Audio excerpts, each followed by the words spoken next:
Okay guys, I have a neighbor who needs a little bit of help falling some trees, and so that's what I'm here doing. This is a pig nut hickory, and as you can see, it's dead as can be. So it's got to come down, and then right over there to your left, Blake, is another pig nut hickory that's got to come down as well. And you know, you guys are just like me, and you'll sit there and watch stupid videos of people cutting down trees all the time. So here's another one. There we go.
That was about as ugly of a cut as exists.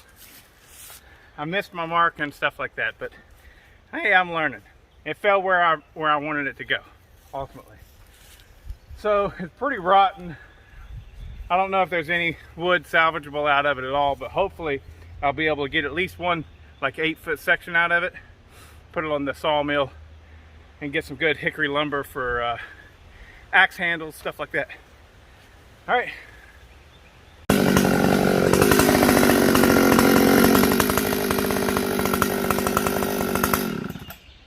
This is a hard leaner, and I've never done a plunge cut to take one of these down, but I'm going to do it right now.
the bar won't reach all the way through.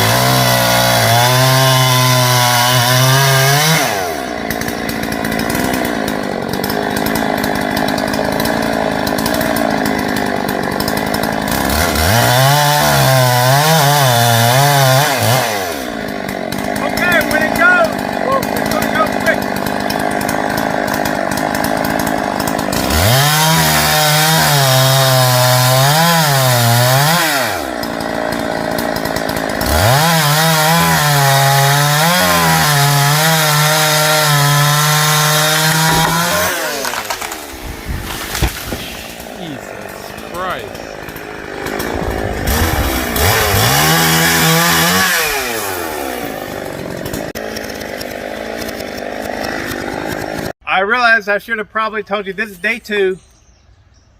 Same clothes. Felt so good I'd wear it twice.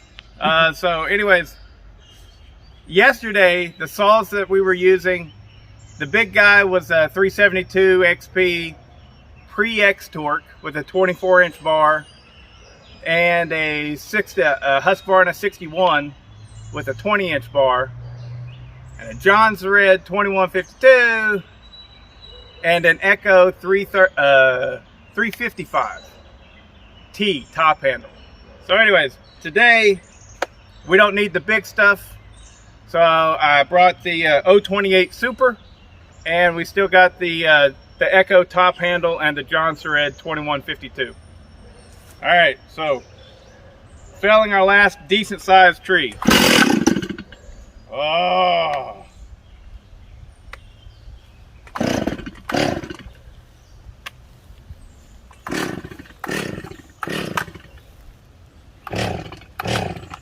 What'd you do to it, Ed? I don't know. That's why I have the 028.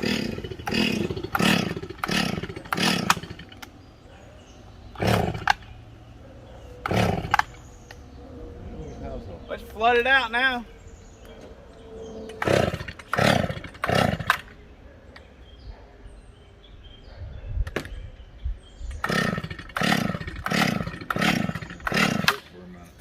Johns Red. Mine has a problem with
Holy shit.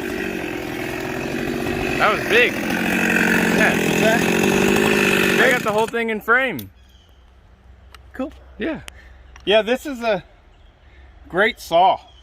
It's actually the 2152, but it's got the 346 XP cylinder and piston.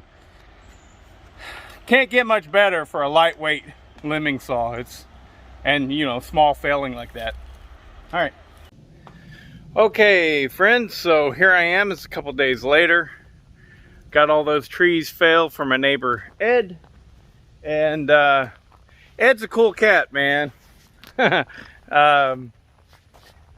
It's always surprising whenever you get to know somebody that's actually old. I mean, I'm feeling old myself. Ed will admit it, you know, he's 70 years old. He's old. So, I'm not that far behind him. I'm not saying anything about that, but you know, us younger people, and that sounds really silly to me right now because I'm like 44, I think I'll be 45 this year. Anyways, point is got to know him. He was a hippie back in the day. Took his surfboard out to California. That's freaking awesome. I love that. That's awesome. Anyways, Ed's a cool guy. And got that project done. And honestly, I wasn't expecting anything. I mean, it was a lot of work. But, you know, and I knew I kind of knew who Ed was. He was going to give me a little bit of compensation. But I didn't ask for anything. But he gave me this old four-wheeler. Now, there's a whole story behind this. My four-wheeler, the electronic shifting mechanism kind of screwed up on it, so I sold it while it was still worth a little bit of money. And I'm actually very happy to get this. This is a 1988 Honda 4Trax 300. It's only two-wheel drive, but, you know, I mean, that's okay. Most of the time, a two-wheel drive will go anywhere, but it does have a winch on the front of it. I cleaned up the carburetor, put some fresh gas in it, put a new battery in it. Runs great. Love it. So, thanks, Ed. I appreciate that. Anyways, I guess I'll show you guys a little bit of this right here just because. This is a little trailer. It was a John boat trailer that I had, and I had gotten a good deal on and everything from my brother. He kind of had he knew a guy kind of stuff. But I took the trailer, I cut the front of it off and shortened it up, and then I built this on here. And what's going on is we are going to pick up a Ram tomorrow. Yeah, going to go pick up a Ram in South Carolina. I live in Atlanta. So it's a little bit of a trip for us. And this right here doubles as Ram transportation. And the Ram that we currently have is, we're pretty new to the whole sheep raising thing. And what we'll have to do is we'll have to put them in there together for 24 hours. And that little teeny tiny trailer, they don't have much room to move around at all in there. That way they can wrestle back and forth and figure out who's dominant and who's not, but not actually kill each other. So anyways, that's a different story, different channel. My name's Boedy Pennington, Boedy. If you are actually interested in stuff like that, then type that in YouTube and you'll find my other channel. But for now, I am the Novice Lumberjack, and I got payment for a big tree job with a four-wheeler, and I am skipping happy about it. All right, take care, guys.